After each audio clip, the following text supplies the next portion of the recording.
Euskal Herria Bilduren komunitatea osatzen dugun pertsona guztion topaketa aurkeztu nahi dizuegu gaur. Mugida. Mugida Euskal Herria biltzen dugun guztion elkartzea eta elkar ekintza da.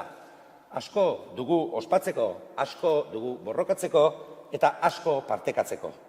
Euskal Herria Bildu osatzen dugunon lehen topaketa nazionala izango da. Martxoak 30ean Bilbo mugimenduz, ametsez, kulturaz, ideiez, eztabaidaz eta jai giroz bete nahi dugu guztion artean. Elkarlanean, Euskal Herri aske, demokratiko eta solidarioa eraikitzen gabiltzanontzako bategite eguna ospatuko dugu. Mugidak 11 borroka, ilusio eta helburu batu nahi ditu. Izan ere, mugitzen gaituen indar eta gogo bakoitzak herri proiektu orokorra zizelkatzen baitu. Asko eta anitzak dira gutako bakoitzak aurrera eraman dituen eta eramaten dituen burruka eta gudak.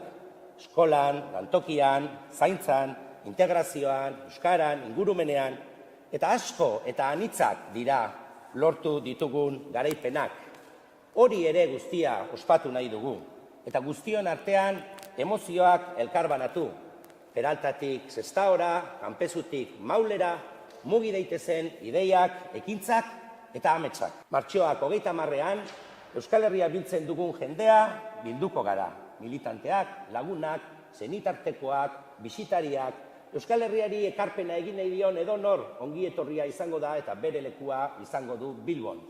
Beraz, mugitzen bagara, mugitzen da, hori da mugida.